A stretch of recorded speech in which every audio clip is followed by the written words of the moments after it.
আজকে যোগ দিবসের একটি দৃশ্য আপনারা দেখেন। কত ফ্লেক্সিবিলিটি বেড়েছে আমাদের সবারই হবে যদি আমরা প্র্যাকটিস করি।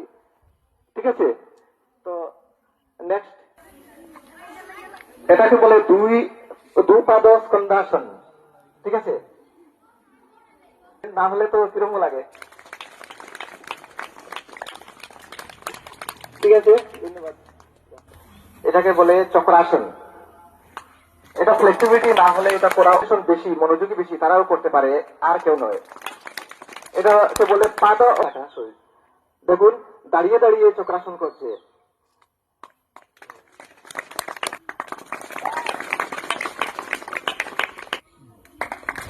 এটাকে বলে শীর্ষাসন।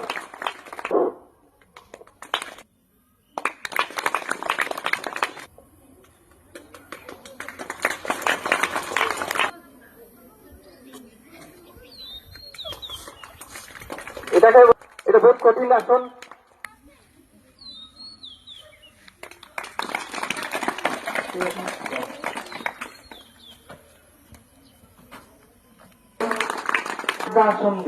পদ্মাসন।